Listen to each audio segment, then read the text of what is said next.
Entrevisté a María en una casa preciosa, construida en la carretera que va a Cuernavaca, donde vivía con su yegua Escarcha.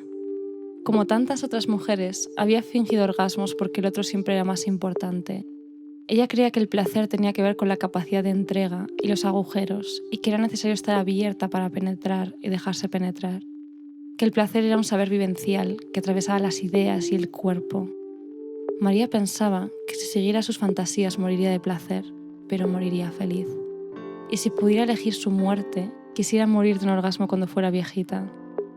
A María le hubiese gustado nacer en un lugar donde alguien le preguntase por su deseo desde el primer momento. Dijera, este bebé es distinto a mí. ¿Qué querrá? Manual de construcción.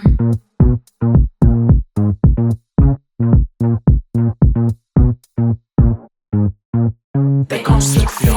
Hola, Leire y Paz. ¿Qué es esto que nos has leído con esa voz tan de ASMR que tú tienes? La verdad es que el público está dividido entre si tengo una voz muy relajante o que no se me entiende nada. Yo creo que lo relajante es lo que hace que no se entienda. Pues es un fragmento de un libro increíble, que es de mis libros favoritos, que se llama Las muertes chiquitas, un ensayo de Mireia Sayares sobre los orgasmos. Y es un libro que está construido modo collage, que es como a mí me gusta, y recoge los testimonios de muchas mujeres mexicanas y su relación con el placer y la violencia. He elegido este libro para abrir el episodio de Deseo porque habla mucho de la relación de las mujeres con su deseo y ser deseadas, pero además de todo el libro me he ido a esta entrevista a María porque dice, como de manera muy casual, algo que me parece muy interesante, y es que el deseo es un motor de individuación. O sea, ¿qué deseo yo que no desea el resto? Sirve para ponernos a caminar por la vida, como dice Melendi. Pero claro, Leire, para empezar tenemos que hacer la pregunta del millón. ¿Qué es el deseo? ¡Wow! Buenísima pregunta. Porque no te creas que es tan sencilla de contestar. A mí, de hecho, me interesó mucho saber que la primera vez que oímos en Occidente hablar de deseo se expresa como un estado del cuerpo. Es decir, que los griegos descubrieron que el deseo existía y era tangible porque analizaron sus síntomas como si un cuerpo deseante fuera un cuerpo alterado por una enfermedad. Y es que es cierto que la sintomatología del deseo anula y paraliza como la de una enfermedad. Pues exactamente, Leire. @todofoba tiene un tuit que dice: no hay nada más incapacitante para el ser humano que estar cachondo. Así que sí, en parte es una enfermedad que te incapacita para llevar la rutina y el día a día. Ojalá poder pedir la baja por estar cachonda. Bueno, tía, es que no sé tú, pero es que para mí al menos es incapacitante más a veces que tener fiebre. O sea, tú estos días que estás pilladísima por alguien y os habéis liado o así, y estás en el trabajo como recreando todo el rato en la imaginación a esa persona, como oliéndote las puntas de los dedos porque os habéis besado y quieres ver si queda algo de su olor, del olor de su pelo en tu cuerpo. O sea, esto es increíble. Bueno, a mí eso no me pasa porque me gusta liarme con calvos. Eso es increíble. Me encantan estos días como lo que dicen las de Deforme Semanal, de días de apoyar la mano en el cristal de la ventana y pasar el dedo ahí y suspirar como si estuvieras en una película de Sofía Coppola. Es que me encantan porque no son días para la productividad y vengo a reclamarlo porque manda narices que tengamos que esperar a estar enfermas, incapacitadas de deseo para poder bajar la velocidad de la productividad que llevamos cada día. Es que me encanta esto que acabas de decir, Leire. Claro. Espectacular. Esta forma de hablar del deseo me gusta porque definirlo es complicado, por no decir imposible. Pero sí que es cierto que una forma de abarcarlo un poco es enumerar los síntomas como hacían los griegos. El deseo como meditación. El deseo aparece pues como un estado del cuerpo inquieto. Pero claro, si es una enfermedad, ¿por qué nos flipa tanto estar en un estado de deseo? Esto que dice Roland Barthes de que realmente lo que deseamos es el deseo en sí. ¿Cómo vamos a desear una enfermedad? Yo creo que tiene que ver con lo que decíamos antes de que paraliza otras lógicas que nos escribimos en el día a día, como la productividad, los ritmos de descanso, la lógica, porque el deseo es una de las pocas cosas que es más poderosa que todas esas lógicas. Es decir, ¿qué es capaz de hacerte olvidar que estás agotada y que tienes 1000 cosas que hacer y las que pensar como un mensaje a alguien que te gusta? Siento que el deseo, porque anula muchísimo, da paradójicamente una sensación de agencia sobre la vida que no solemos tener. O sea, te puedes inventar nueva energía, nuevo tiempo y romper muchos condicionantes por perseguir ese estado de deseo. De algún modo, el deseo nos coloca en un estado donde evidenciamos más claramente que estamos vives. esto me encanta porque nos ayuda a salir de la identidad que nos hemos construido y donde nos inscribimos y bajo la cual operamos en esos marcos. Nos obliga a estar de cuerpo presente, atentos a cada instante, al margen de todas las narrativas que nos construamos. Me gustó por eso, Naya, una cosa que dijiste tú una vez, que es que el deseo es de algún modo un estado de meditación, porque pienso que necesitamos una cultura donde estamos constantemente proyectándonos en un futuro ansioso, en qué tenemos que hacer, en los demás, en nuestra propia imagen, a ese deseo, ¿no? Porque nos devuelve a un yo sin adjetivos, como una meditación. Por eso alivia tanto estar en estado de deseo. A mí personalmente me flipan las historias de deseo desquiciado, tipo Annie Ernaux. Me parece que este tipo de pasión que anula el resto de juicios por los que nos movemos a cada día es increíble. Por eso me interesa, porque el deseo, claro, me saca de las lógicas que operan mi vida y me devuelve a ese estado más primario donde siento que soy yo auténticamente. El deseo te da una energía increíble y te amortigua mucho la extrañeza de hacer cosas raras. El mejor ejemplo que he encontrado fue una story de la actriz Jemima Carr, la tía esta que hacía de Jess and Kelsey, que también está en Sex Education. O sea, la persona más sexy y guay del mundo. Es increíblemente cool esta tía, no sé qué hay que hacer, pero es que lo hace increíble. Y era una story donde salía ella enseñando un objeto, es que no me acuerdo exactamente qué era, pero era como un objeto artesanal precioso que había hecho. No recuerdo exactamente si era como pintado o qué, pero era algo que se notaba que se había currado muchísimo y había puesto algo por debajo que era como tipo, le hice esto a un amante que tuve, es fascinante lo que llegas a hacer cuando estás cachonda. O sea que el deseo sirve mucho para sublimarlo en el arte. Cuidado que cuántas obras artísticas no tendríamos si la gente no se dedicara a escribir poemas a las personas cuando están cachondos. Hay cosas maravillosas que haces en la vida como obras de arte o yo que sé, coger transportes larguísimos para ir a ver a alguien. Vives aventuras loquísimas porque te metes en sitios loquísimos cuando te gusta alguien y quieres entrar en su mundo, que solo son posibles en un estado de deseo. Pienso que incluso liarte con alguien, si lo piensas, si lo ves desde fuera, es una cosa rarísima, pero el deseo amortigua esa extrañeza de lo que está ocurriendo. Quizás pues nos fascina el deseo, ¿no? Porque también es una puerta para salir de nuestra identidad, nos lleva a otros espacios nuevos. Tú siempre dices esto de que liarse es una cosa rarísima. Y es que creo que aquí se ve mucho en los niños, como cuando los niños ven un beso y hacen ¡qué asco! Y es porque aún están en ese punto, ¿no? De ver la realidad de que es una cosa rarísima, en plan, comer un coño es que es una cosa asquerosa si lo piensas, o sea, no tiene ningún tipo de sentido si lo piensas. Esto es genial, lo decía Marisa en Aquí no hay quien viva, no sé si os acordáis, había un episodio en la serie Aquí no hay quien viva en la cual se filtraba un vídeo porno que habían hecho Lucía y Roberto. Y estaba Vicenta, que nunca había visto nada sexual, viéndolo y decía, ¿esto es el sexo? ¡Qué asco! Y decía Marisa, desde fuera es muy ridículo, pero desde dentro es la hostia. Marisa siempre menudo icono. Ay, pues claro, es que es lo que dices, el deseo amortigua la extrañeza. Esto se ve muy bien en Crepúsculo, una película que nos ha ayudado mucho a hacer este episodio. Por mi parte, este episodio está hecho de citas intelectuales pedantes, referencias a Crepúsculo y tweets. Menudo equipo estamos. Volviendo a Crepúsculo. Hay una escena en la que Edward, el protagonista vampiro, le dice a Bella, humana inmortal, que la podría matar. Y a ella le da igual, porque lo único que quiere es liarse con él, porque está desquiciadísima por el deseo. O sea, totalmente amortiguada, aunque se esté jugando la vida. Aunque se esté jugando que la vayan a matar, es como, va, venga, me va, o sea, pa'lante. Pero bueno, como hemos dicho, es muy difícil definir por qué Bella actúa así. Pero vamos a ver qué ocurre en su cuerpo y mente para llegar a esta situación. ¿Cómo funciona el deseo? La falta. Leer el libro Eros, dulce y amargo de Anne Carson fue un alivio intelectual y psicológico porque conseguí comenzar a entender el deseo. Este libro es la edición de la tesis doctoral de Anne Carson, una de mis poetas favoritas, que es profesora de cultura griega y traductora y, en definitivamente, la mejor, la reina a la que todas las literatas obsesionadas con el deseo rezamos. Anne Carson, te quiero. En el libro, Anne explica que la clave para comprender el deseo es entenderlo como falta. El deseo se alimenta de la carencia, solo deseamos lo que no tenemos. No podemos desear algo que ya tenemos. La falta es necesaria para que exista el deseo. Tiene sentido, ¿no, Leire? Sí, es como si fuera un alimento. O sea, necesitas aquello que aún no tienes. Y claro, algo que nos está faltando porque no estamos consiguiéndolo. ¿Por qué no lo estamos consiguiendo? Porque hay una barrera que nos lo impide. Así que la barrera también es otro elemento necesario para desear. Un ejemplo fácil. Deseamos una prenda de ropa muy cara, pero no la estamos consiguiendo porque vale mucho dinero. En el momento en el que ahorramos y conseguimos comprarla, los niveles de deseo bajarán y ya no la desearemos tanto. En lo sexoafectivo lo podemos traducir de la misma forma. Veamos algunos ejemplos para tenerlo un poquito más claro. En Crepúsculo, otra vez, tenemos como personaje a Edward Cullen, un vampiro que sabe leer las mentes de todo el mundo. ¿A quién desea Edward? A Bella, la única humana a la que no puede leer la mente, la única persona que le supone una barrera. En este caso, la carencia sería la imposibilidad de saber qué piensa ella. Eso es lo que engancha a Edward a Bella y hace que se enamore. Si Bella fuese una humana más a la que pudiese leer la mente, es decir, no le supusiera ninguna barrera, no la desearía. Esta es la causa por la que la gente se engancha, por ejemplo, a novelas de misterio o a la conspiración, porque hay una adicción a la respuesta, a lo que no está.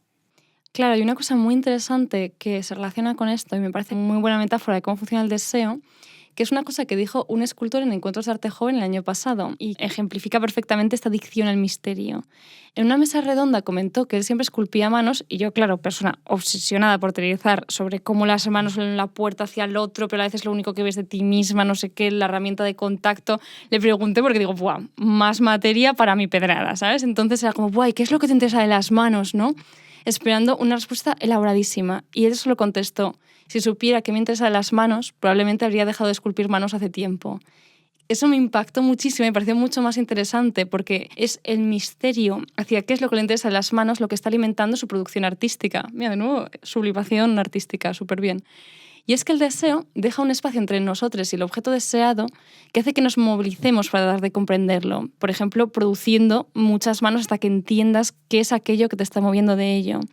Uno de los alivios que buscamos del misterio es la fantasía que podemos crear para llenar ese hueco y esa barrera. La idea de que lo fashion que te vas a ver con esa prenda que no te puedes permitir y que deseas. Una idea muy fantasiosa, por ejemplo, es pensar que esa prenda que no te puedes permitir te va a quedar increíble, porque muchas veces no se corresponde con la realidad.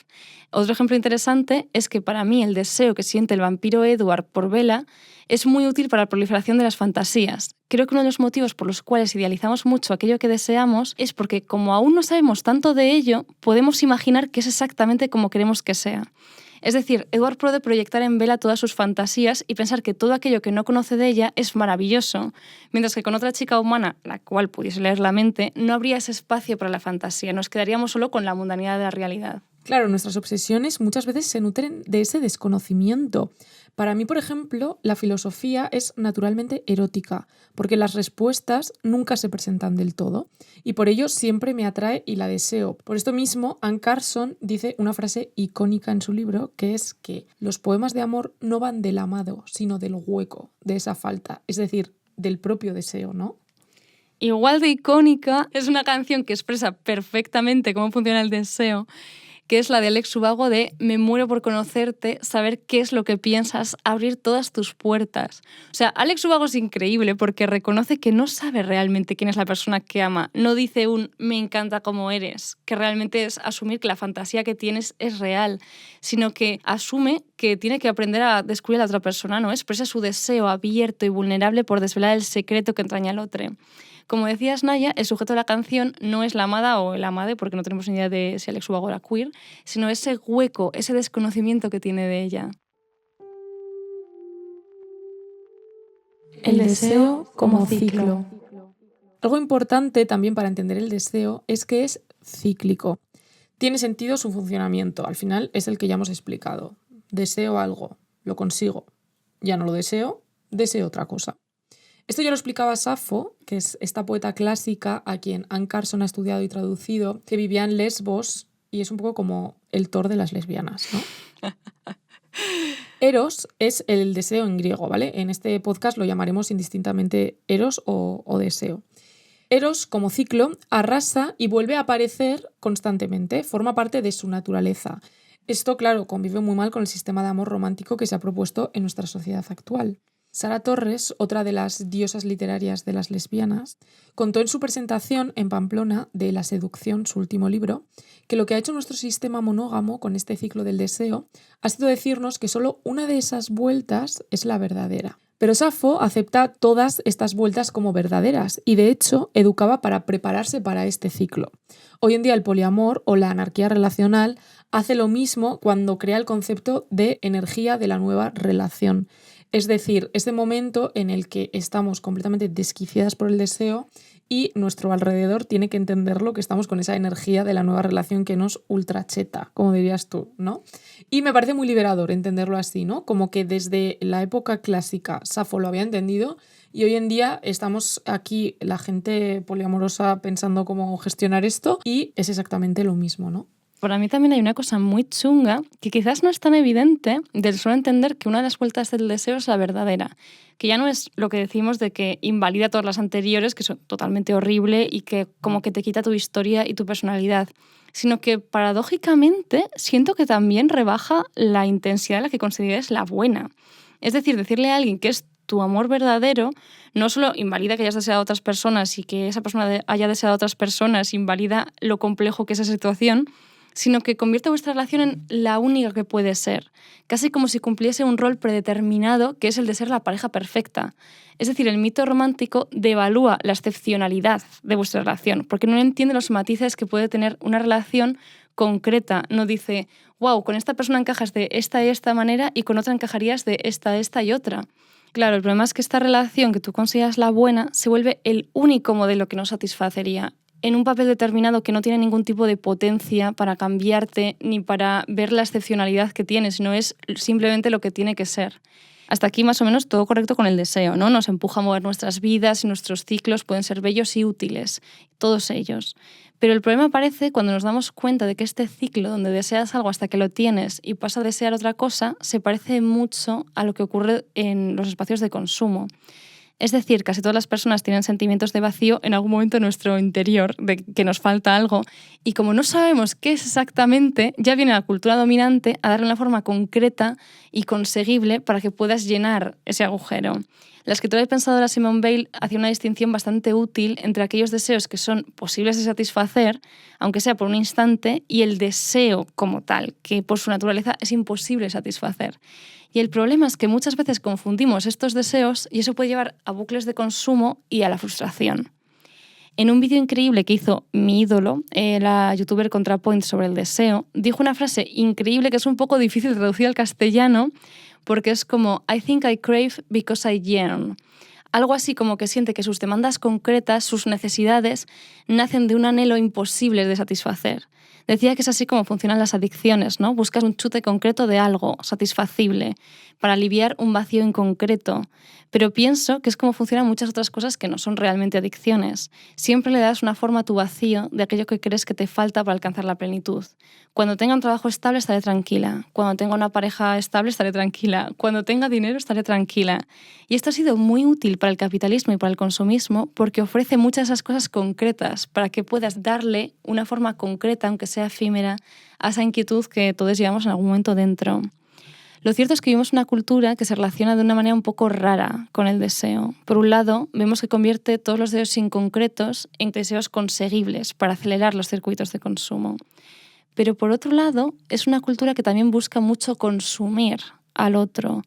No solo desde la lógica de conquistarle, sino también en un sentido de que estamos tan obsesionados con nosotros mismos que no somos capaces de entender realmente que el otro siempre va a albergar un misterio.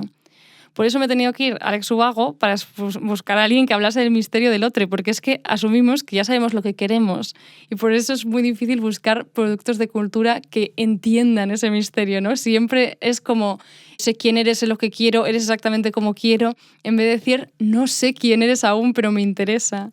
El filósofo coreano Byung-Chul Han dice que el extremo de narcisismo de esta época tardocapitalista ha cambiado las bases de nuestra sociedad.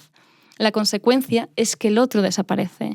Y claro, esto no facilita el deseo porque no vemos al otro como un misterio, sino como alguien que cumpla nuestras expectativas previas, alguien que se haga básicamente una proyección de nosotros mismos. El otro día, por ejemplo, vi un ejemplo ideal, que era en First Dates, un chico que salía que decía literalmente que quería salir como con alguien que fuera exactamente como él. Claro, ahí no puede haber misterio, traspaso de nuestra identidad y retroalimentación mutua. Es solo una confirmación de lo que ya sabemos de nosotros mismos. Tía, a mí cuando me contaste esto como algo problemático, yo pensé, no sé, no me lo parece. Igual es porque estoy muy dentro del say hates y la sociedad. Yo igual soy muy narcisista, pero yo siempre he pensado que yo saldría conmigo misma y de hecho me parecería muy buena novia para mí en concreto. Pues porque lo sepáis, la audiencia, decidimos plantear esta pregunta a nuestro grupo de amigues, ¿no? Y fue súper curioso porque básicamente 50-50 la gente decía que sí y la gente decía que no, pero no tenía ningún tipo de duda sobre si sería que sí o si sería que no. Y me gustó mucho que nuestra amiga Aitana, mejor persona del mundo, Increíble. dijo que ella sí que saldría consigo misma. Pero después me contó que cuando iba a contestar la pregunta, ella pensaba que iba a decir que no. Y se sorprendió a sí misma al decir que sí. Entonces, creo que también hay un punto de misterio, ¿no? Puede ser sorprendente. Yo, por ejemplo, creo que sí que tendría misterio esta relación conmigo misma, porque yo, como Venus en Géminis, necesito mucho la conversación y la cultura para estar en una relación.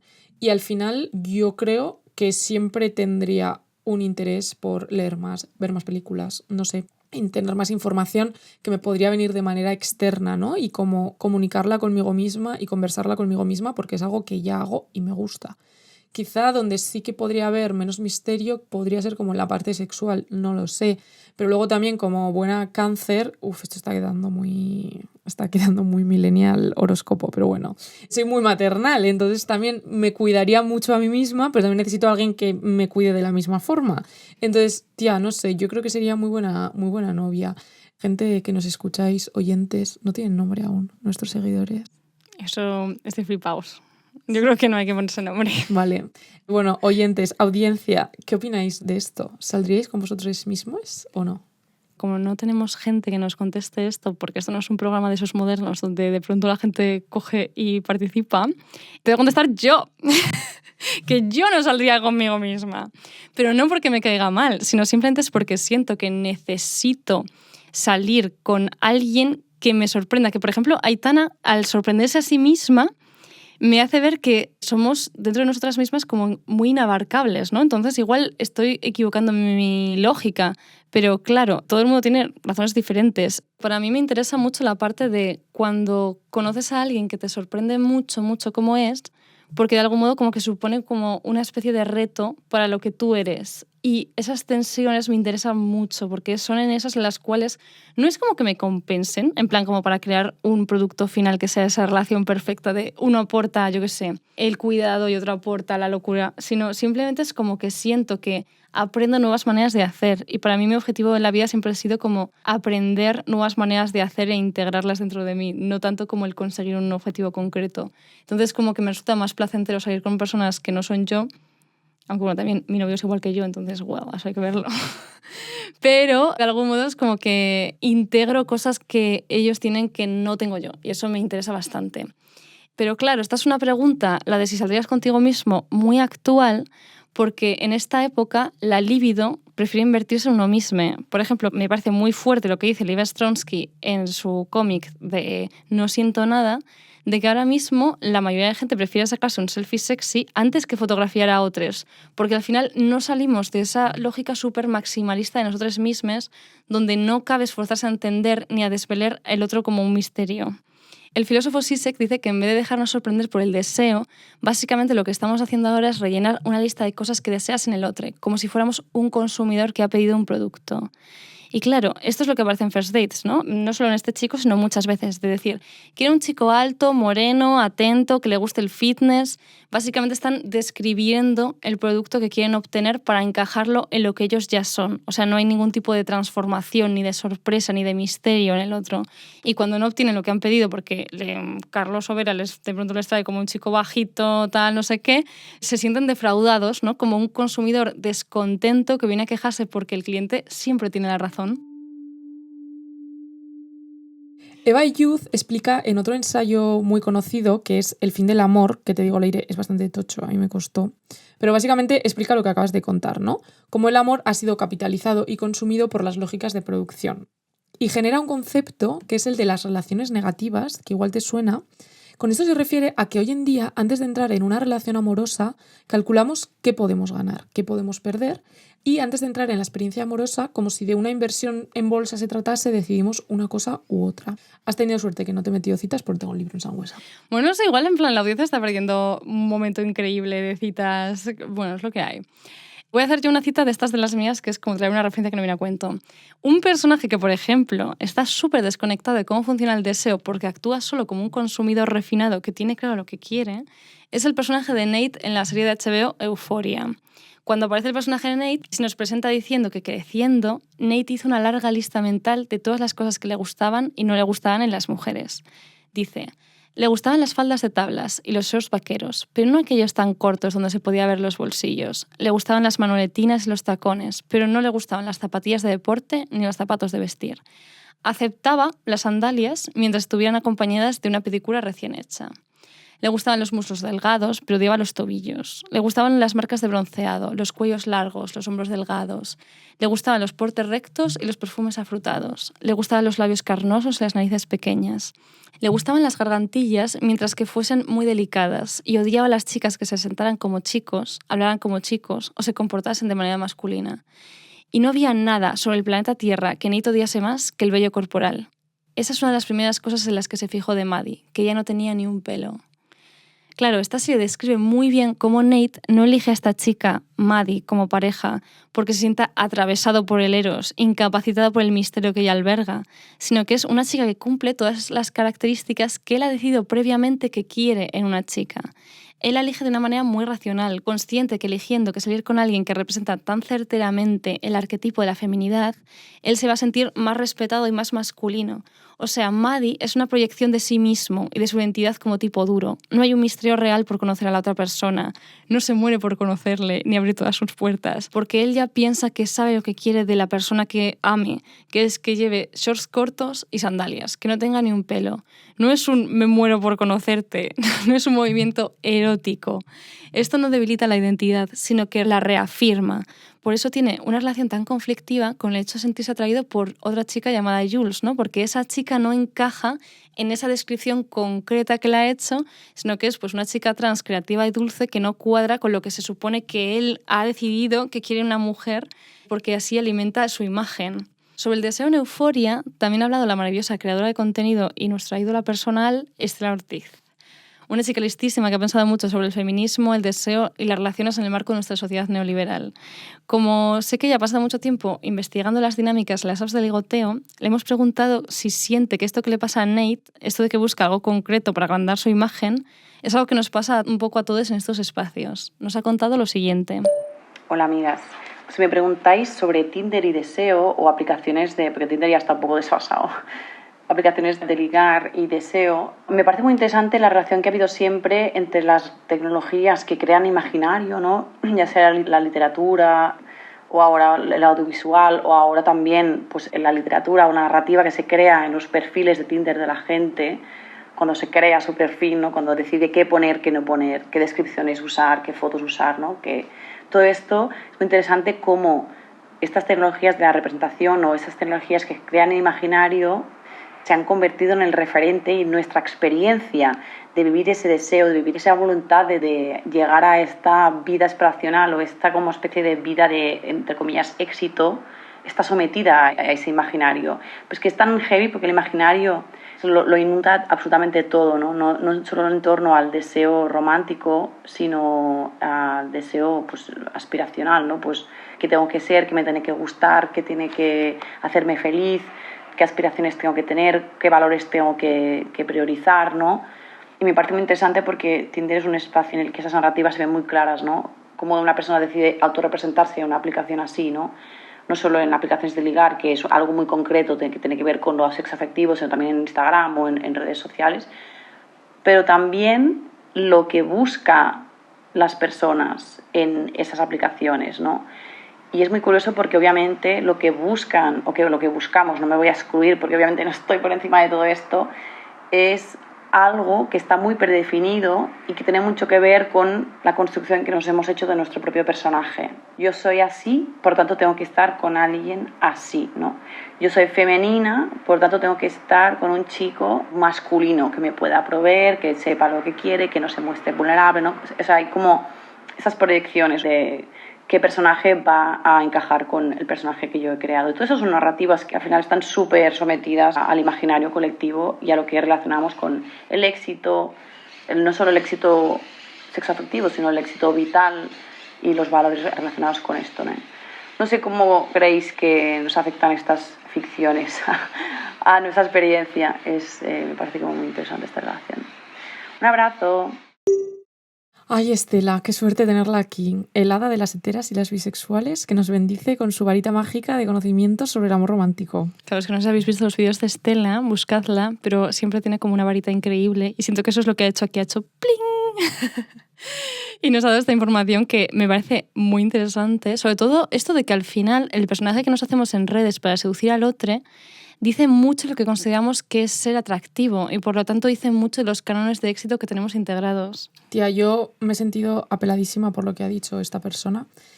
Yo, como ser que ha estado muchos años en Tinder... A ver, que yo agradezco mucho esta aplicación porque es la forma en la que he conocido a muchas personas que ahora son muy importantes en mi vida. Pero estoy muy de acuerdo con lo que dice de que en un perfil de Tinder se vuelca toda la lista de narrativas, arquetipos y un poco checks de lo que se busca en una persona, ¿no? De hecho, tú, que has vivido muchas de mis citas, no presencialmente. Una presencialmente, es decir, que una vez nos encontramos y tú estás Dos. de cita. ¡Dos! ¡Qué bien, qué Me increíble! acabo de acordar. Qué bien. Aún no éramos tan amigas y yo es como que me sabía toda la vida relacional de Naya. Yes. Bueno, sabes que yo he tenido conflicto muchas veces con desear a gente que no entraba dentro de mi arquetipo de deseo. Me explico. Después de muchos años conociendo a las personas con las que me relacionaba sexoafectivamente en Tinder, me empezó a pasar que conocía a gente fuera y me generaba conflicto porque pensaba, si me hubiese salido el perfil de esta persona en Tinder, no le hubiese dado like. Pero sí que era gente que me atravesaba mucho desde el deseo e incluso con la que había un entendimiento hasta el punto de que ha llegado a ser mi pareja, ¿no? Y el conflicto venía de ahí, de la idea que me había hecho previamente yo de cómo tenía que ser la persona con la que iba a estar, qué tipo de trabajo tenía que tener, qué tipo de ocio, qué tipo de valores, ¿no? Todo lo que comenta Estela. Y además pasa también viceversa, que a veces ves a alguien que tiene todas las características con las que sueñas, que encajan con el arquetipo que tú te has construido, pero luego es como hay cero química y hay cero deseo y cero atracción, ¿no? Es esto que decían otra vez en De Forma Semanal, de que el deseo es una cosa como más animal, como de oler a alguien y que te ponga, ¿no? En plan, esto me encanta. Como que no es una relación, una decisión racional que tomas sentada en un sofá, valorando pros y contras de una manera súper medible y súper fría. Eso se parece mucho más a cómo hacemos el consumo. Otra cosa de la que no estamos hablando, que es otro de los problemas de vivir el deseo de esta forma, es cuando estás al otro lado y te están deseando de esta manera tan poco genuina, porque es muy difícil cumplir esos arquetipos, por no decir imposible. No te están deseando por quién eres, sino por quien en su cabeza tienen que eres o quienes les gustaría que seas. Y esto da muy poco margen al fallo y mucha ansiedad, personalmente, a quienes lo hemos vivido. Como individuos podemos fallar, podemos cambiar, podemos evolucionar, pero como arquetipos no. Siguiendo con Euforia, se ve muy bien esta presión en Cassie, que es otra personaje y es pareja de Nate. Hay una escena muy icónica de la serie en la que cuando están en medio de una crisis como pareja, Cassie se prepara para ir al instituto de una manera súper producida. Se ve que pasa mucho tiempo cambiando su cuerpo para encajar en ese arquetipo. Es una muestra llevada al extremo, aunque muy real en algunos casos, de la sobreproducción que se les exige a las mujeres. Tampoco estoy diciendo nada nuevo con esto, porque hay toda una sociedad patriarcal que apoya e impulsa este tipo de dinámicas. Pero creo que como chicas es muy fácil alejarnos del deseo propio para intentar satisfacer el deseo ajeno, lo que también hemos visto en el texto que nos has leído al principio, ¿no, Leire? El otro día en Twitter vi a @carmela_tweet que dijo: siento que todos los problemas de mi vida desaparecerían si sintiera que desear es mejor que ser deseada. Y esto es otra forma problemática de no vivir el deseo.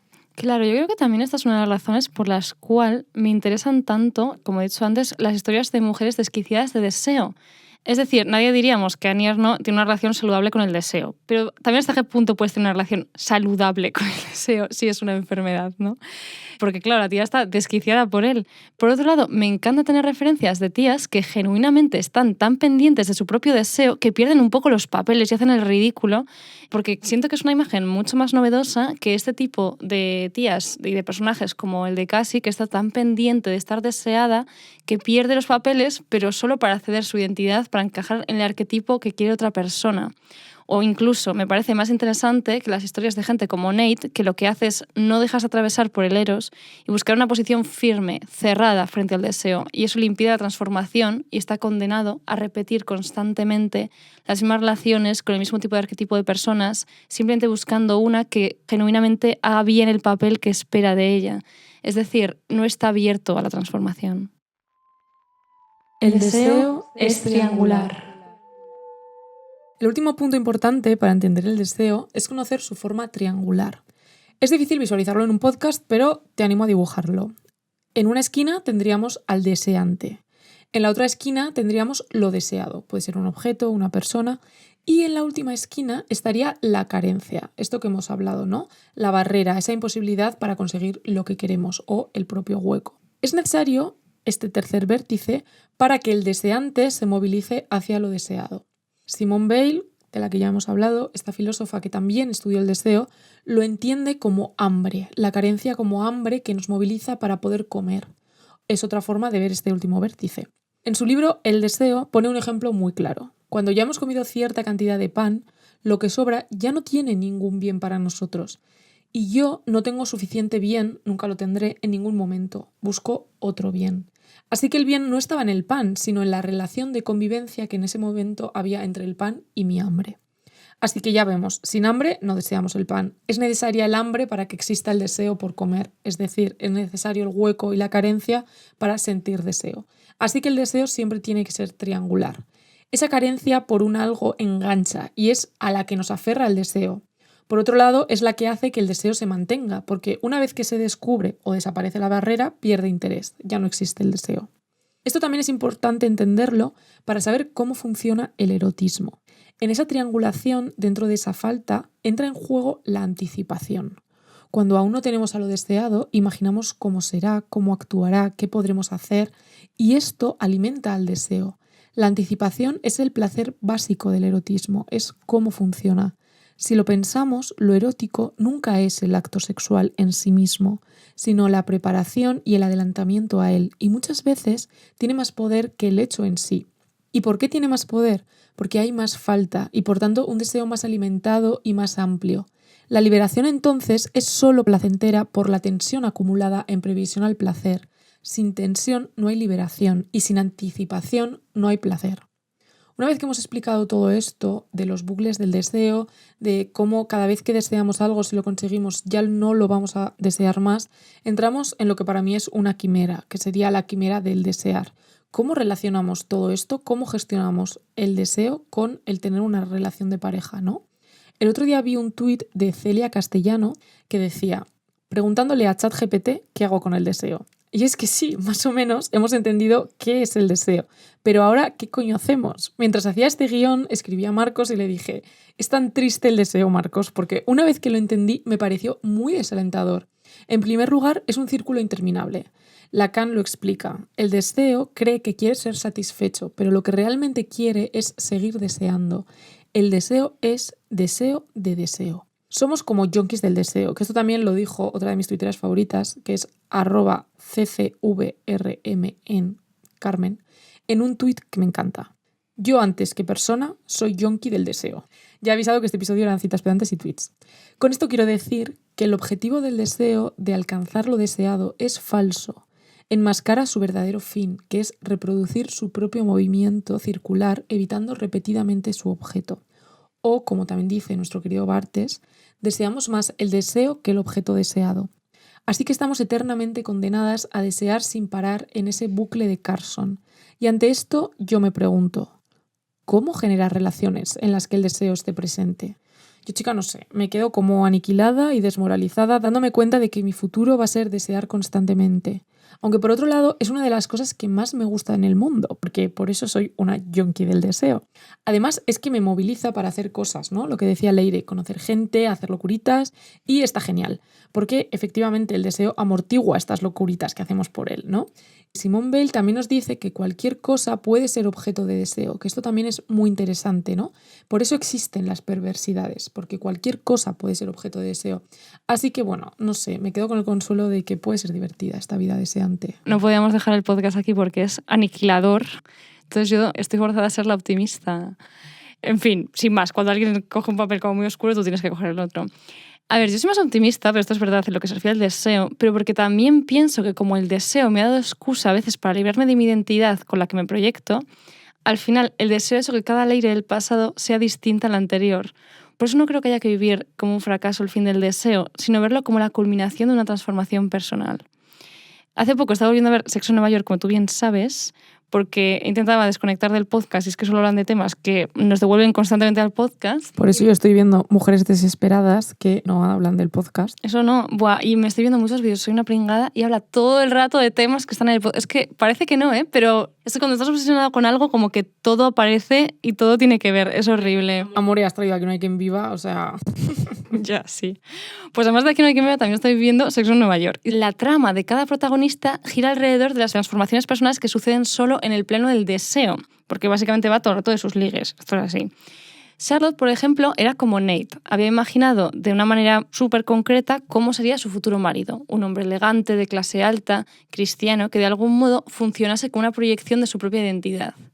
¿Qué ocurre? Y esto aquí voy a spoilear porque esta serie es de los 90, ¿vale? Así que superadlo. Que de pronto siente un deseo voraz por un tío que encarna cero lo que sería su arquetipo. Y a diferencia de Nate, que lo que hace cuando esto sucede es bloquearse y sacar un lado muy violento y muy turbio, Charlotte acepta cambiar de opinión. Por eso le lleva a ser una persona más compleja que la idea de que se había construido de sí misma. Y yo esto no lo leo como, oh, cambia por amor, cambia por un hombre, ¿no? Como la mítica historia de amor turbia, rollo gris, donde una tía cambia para adaptarse al tío con el que está.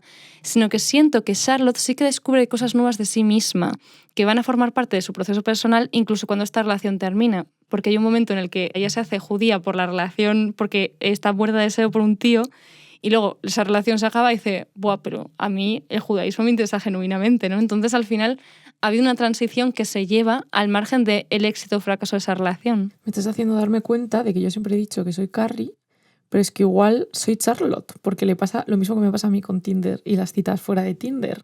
¡Chan, chan! Es que de hecho Carrie... Perdón, yo agarrando el micro en plan... De hecho, Carrie es el personaje que tiene menos interés en el sentido de las tramas del deseo, porque todos los personajes modifican su personalidad y se dejan transformar y se dejan herir por el eros, mientras que Carrie, probablemente la relación que más le hiciese transformarse como persona es la relación que siente por Aidan, porque Aidan al final es una persona como que le confronta la imagen que ella tiene de sí misma como una persona sofisticada, urbanita, tal. ¿Qué pasa? Que no acaba con Aidan, acaba con Mr. Big, que es justo una proyección de lo que ella siente que tiene que ser. O sea, un tío fumador como ella, urbanita como ella, que es rico, que no le hace como cambiarse ni modificar su sistema de valores, porque la tía es una consumista que flipas, y la gestión, en vez de ser como con Aidan de, vale, a ver cómo hacemos para que quepan todos los zapatos en casa, es como, no, te compro un piso enorme solo para tus zapatos, ¿no? O sea, ahí no está habiendo una transformación por el deseo, que no digo que sea ceder a tu identidad, sino simplemente el llegar a planteártelo, ¿no? Como Charlotte de, guau, igual los modelos por los cuales me guío no son tan interesantes. Es un poco lo que pasa también como cuando te planteas tu orientación sexual, ¿no? O sea, hay gente como que lo rechaza 100% y hay gente que es como, wow, esto va a afectar también a mi autopercepción, e integrar esas cosas es lo que te hace una persona más compleja y más pura y más real y menos arquetípica, ¿no? Entonces, claro, vemos que al final Charlotte eso modifica su identidad por el deseo porque se vuelve judía y se lía con un calvo. Igual también por eso soy un poco Charlotte. Que no es la idea que ella tenía de cómo iba a ser su marido, pero no es la idea que ella tenía planificada, porque no parte del arquetipo que ella se ha construido como una tía como super wasp, de blanca, de clase alta, rica, anglosajona, sino que lo que hace es que le permite entrar en contacto con otros universos y de pronto está como una comunidad judía y interesada por cocinar platos judíos, lo que sea, y ahí siempre va a haber una conversación. Es decir, yo siempre estoy bastante tranquila de saber que siempre va a haber una negociación entre yo y mi deseo, de manera que va a ser una vida mucho más interesante y mucho más transformadora si me dejo mover también por él. Gracias, Leire. Me siento un poquito mejor, un poco más optimista. Y como conclusión a este podcast, todas tenemos que ser más Charlotte y menos Carrie. Manual de construcción. Has escuchado Manual de construcción. De construcción. Un podcast de Leire Ipas y Naya Carlos. Construcción. Con el diseño sonoro de Sergio Irañeta en Druts. Producido por el Instituto Navarro de la Juventud. De construcción. Con la ayuda del Centro Huarte. Manual de construcción.